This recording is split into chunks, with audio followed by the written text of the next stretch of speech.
उत्तर प्रदेश सचिव जनाब फहीम चौधरी साहब, नईम मंसूरी साहब, शाहिद सैफी साहब और मैं मुबारकबाद पेश करता हूं यहां की नगर की टीम को, जिले की टीम को और उन तमाम आवेदक प्रत्याशियों को जिन्होंने इस प्रोग्राम को खूबसूरत बनाने के लिए अपना सहयोग दिया। मैं आप तमाम का भी शुक्रगुजार हूं।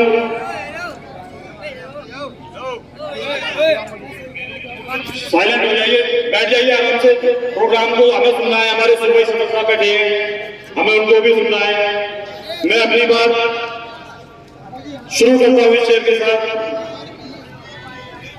कौम का ऐसा निगहबान ना पैदा होगा, ऐसे किरदार का इंसान ना पैदा होगा, जो करना है अब हम ही को करना है, अब उमर की तरह सुल्तान ना पैदा होगा।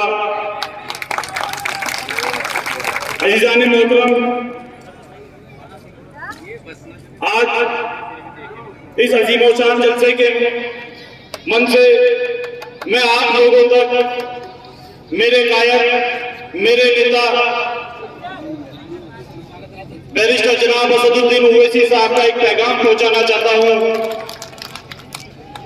पैगाम यह है कि ऑल इंडिया मजलिस इत्तेहादुल मुस्लिमीन की क्या जरूरत पड़ गई कि उत्तर प्रदेश के अंदर बैरिस्टर असदुद्दीन ओवैसी साहब को ऑल इंडिया मजलिस इत्तेहादुल मुस्लिमीन लानी पड़ी।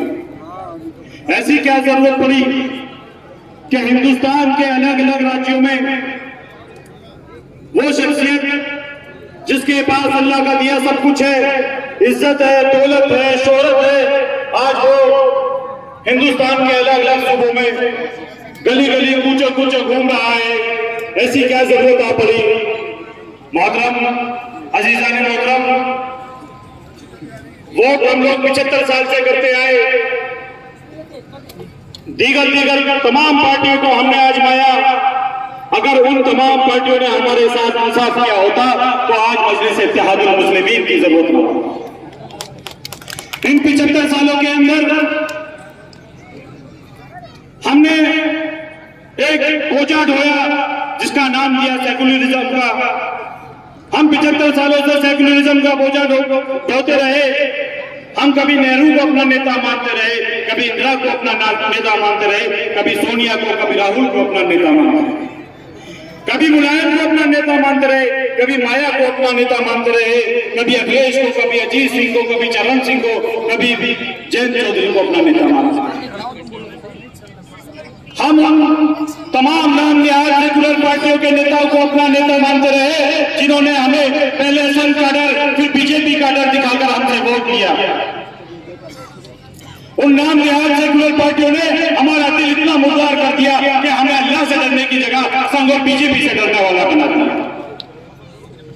आज मेरे कायद बैरिस्टर असदुद्दीन ओवैसी, मेरे सूबाई सदर अल्लाह जनाब शौकत अली साहब गली गली कूचे कूचे घूम रहे हैं, तो उनका मकसद कोई नेता मंत्री बनना नहीं, उनका मकसद है 75 सालों से जिस कौम पे सबसे ज्यादा अत्याचार हुए उसे हक और इंसाफ दिलाना। अल्लाह का शुक्र है मेरे नेताओं के पास सब कुछ है। वो भी चाहे तो किसी भी पार्टी में जा करके किसी को समर्थन दे करके टिकट लेकर के विधायक बन सकते हैं, मंत्री बन सकते हैं, लेकिन उनका सपना, उनका मकसद मंत्री संतरी विधायक बनना नहीं, बल्कि आप ऐसे मंत्री बनाना, आपको विधायक बनाना है। अजीजान मोहतरम, इस उत्तर प्रदेश के अंदर हम लोगों पर इतना जुल्म हुआ। हम लोग 75 सालों से सेकुलरिज्म के नाम पर वोट करते रहे, लेकिन हमें उसके बदले में क्या मिला? कभी मुरादाबाद दंगा मिला, कभी आशमपुरा कांड मिला, कभी मुजफ्फरनगर दंगा मिला, और न जाने ऐसे कितने सैकड़ों दंगे हमें मिले। उन दंगों के अंदर क्या हुआ? मारे भी हम गए, बर्बाद भी हम हुए, और लाखों की तादाद में जेलों में भी हम लोग सड़े। यह है सेकुलरिज्म का बोझा ढोने का नतीजा।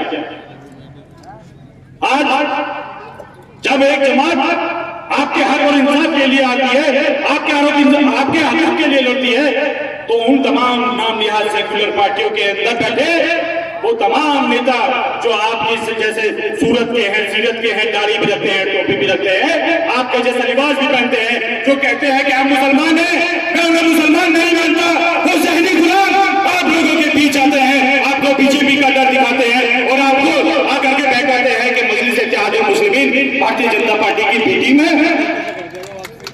वो लोग आज आप लोगों के बीच आकर के हमें भारतीय जनता पार्टी की बी टीम बोलते हैं। मैं नाम निहाल सेक्युलर पार्टियों में बैठे अपने समाज के टीचरों से कहना चाहता हूं, अगर हक और इंसाफ की बात करना बी टीम कहलाता है तो हाँ, हम हैं भारतीय जनता पार्टी की बी टीम। अगर हमने हक मांगना बी टीम कहलाता है तो हम हैं नहीं। लेकिन ध्यान रखना, अब ये बी टीम इंशाअल्लाह ताला आगे बढ़ चुकी है। 2022 के चुनाव के बाद मैंने देखा हमारे समाज के बहुत सारे नेता बड़े खुश हो रहे थे कि मजलिस को 5 लाख वोट मिला, कहीं खाता नहीं खोल पाए। मैं उनसे कहना चाहता हूं, हम चुनाव आ रहे हैं, हौसले नहीं हारे और ये कारवां होता रहा है। इंशाअल्लाह ताला तुम नाम निहाल सेक्युलर पार्टियों की अब दुकानें बंद होने वाली है, क्योंकि मजलिस शौकत साहब की क़यादत के अंदर उत्तर प्रदेश के अंदर इतिहास रचने जा रही है। इंशाअल्लाह आप लोगों ने 2022 में वोट किया, पूरी ईमानदारी से वोट किया। 90% आप लोगों ने समाजवादी को वोट किया, क्या नहीं किया? 90% मुसलमानों ने समाजवादी को वोट किया। लेकिन क्या हुआ? इतनी बड़ी तादाद में मुसलमान वोट करता है और फिर भी चचा मुलायम सिंह यादव या भैया अखिलेश यादव मुख्यमंत्री नहीं बन पाए। बताए उसका रीजन क्या है? उसका रीजन ये है कि आपने 90% वोट किया, लेकिन इसका जो समाज था जिसे आप यादव समाज कहते हैं, उसने भारतीय जनता पार्टी को वोट किया। अगर मैं झूठ बोला हूं तो जाके देखिए कुशीनगर, जाके देखिए एटा मैनपुरी, जाके देखिए मद्रास, जाके देखिए आजमगढ़। उन जिलों में चाहे यादव बहुल्य क्षेत्र है, वहां भारतीय जनता पार्टी कैसी जीती। और इल्जाम किसके सर पर आता है? इल्जाम हमारे सर पर आता है। ये नूरा कुश्ती चल रही है समाजवादियों की, भाजपा के अंदर। भाजपा हिंदुओं को मुसलमानों का डर दिखा करके वोट देती है और समाजवादी मुसलमानों से भाजपा का डर दिखा करके वोट देती है। लेकिन अब आपको डरने की जरूरत नहीं। कह देना आपके यहाँ के एमएलए हैं नंद किशोर गुर्जर, जाकर के कह देना इंशाअल्लाह अगर मजलिस जैसे कामयाब हो गए तो न यहाँ कोई घोष दुकान बंद होगी, न कोई रेस्टोरेंट बंद होगा और तुम्हारी गुंडागर्दी इंशाअल्लाह होता है तुम्हारे घर में घुस कर निकाल देंगे। आज हम लोगों को जरूरत है, तकरीर तो हम लोग 75 सालों से सुनते रहे लेकिन अमल में नहीं लाए। उसकी वजह सबसे बड़ी ये थी क्योंकि हम लोग आते हैं, तकरीर सुनते हैं, उसको इंटरटेन करते हैं, लेकिन कभी ये नहीं सोचते कि तकरीर करने वाले ने क्या कहा, क्यों इतनी देर वो चिल्लाया। अब हम लोगों को अमल करने की जरूरत है, इन सब बातों पर गौर फिक्र करने की जरूरत है। क्यों हम लोग गली गली कूचे कूचे धक्के खा रहे हैं, क्यों जगह जगह जाकर तकरीर कर रहे हैं। मेरे अजीजान मोहतरम, अगर आप अब भी नहीं संभले तो याद रखना आने वाला टाइम वक्त फिरौन का है। अब कोई मूसा नहीं आने वाला, अब मूसा भी आपको बनना है और उमर भी आपको बनना है इंशाअल्लाह ताला। अपनी जमात को कामयाब करिए, अपने परचम को कामयाब करिए, अपने नेता के हाथों को मजबूत करिए। बहुत दिन हो गए सपा, बसपा, कांग्रेस, भाजपा जैसी तमाम नाम निहाल सेक्युलर पार्टियों के नेताओं के हाथों को मजबूत करते हुए, उनके नेताओं को अपना नेता मानते हुए बहुत लंबा अरसा हो गया। अब वक्त आ चुका है, इस सोच को बदलिए, अब अपनी सोच को बदलिए और अपने ना सही अपने आने वाली नस्लों के मुस्तकबिल के लिए अपनी जमात को चुनिए, अपने कायद के हाथों को मजबूत कीजिए। चुनाव नजदीक है, चुनावी मौसम आ चुका है, तमाम पार्टियों के नेता आपके बीच आने वाले हैं, आएंगे और आपको आकर के कोई 15 लाख के वादे करेगा, कोई आपको कहेगा कि 18% रिजर्वेशन का वादा करेगा, लेकिन ध्यान रखना, ये वादे 75 सालों से करते रहे। इन 75 सालों के अंदर इन्होंने आपको दिया कुछ नहीं। अगर दिया तो आपको आतंकवादी का लकब दिया, अगर दिया तो आपके मदारिस को आतंकवाद का अड्डा कहा, अगर दिया तो आपके साथ मॉब लिंचिंग की गई, आपके उलेमाए किराम पर जो जुल्म ज़्यादती की गई, आपकी बहनों के साथ, माओ के साथ, बेटियों के साथ अत्याचार हुआ, आपके बच्चों के साथ मॉब लिंचिंग हुई, आपके उलेमाए किराम को जेल में डाला गया। और तो और मसाजिदों से अजान ना हो इसलिए लाउड स्पीकर भी उतार दिए गए। आपने चुनकर भेजे 36 एमएलए, जिस दिन से वो 36 एमएलए ज़हनी गुलाम आपने चुनकर के उत्तर प्रदेश की विधानसभा में भेजे, उस दिन के बाद से आज तक एक वाक्य ऐसा बता दीजिए, चाहे हुजूर की शान में गुस्ताखी हो, चाहे मदारिस मस्जिदों से लाउड स्पीकर उतारने का मामला हो, चाहे उलेमाओं पर अत्याचार का मामला हो, चाहे गाजियाबाद के अंदर उनको मासूम बच्चों के साथ बलात्कार का मामला हो, किसी भी एक मामले में बता दीजिए कि उन नाम निहाद सेकुलर पार्टियों के गुलाम आपके लिए बोले हो तो बताइए। अगर आज भी कोई बोलता है, अगर कोई लड़ता है तो वो ही लड़ता है जिसे ये लोग भाजपा आरएसएस का एजेंट बताते हैं। आपके लिए अगर कोई बोलता है तो मेरा कायद, मेरा नेता बैरिस्टर असदुद्दीन ओवैसी साहब बोलते हैं, बाकी पूरे हिंदुस्तान के आगे बढ़ने के आपके लिए कोई नहीं बोलता।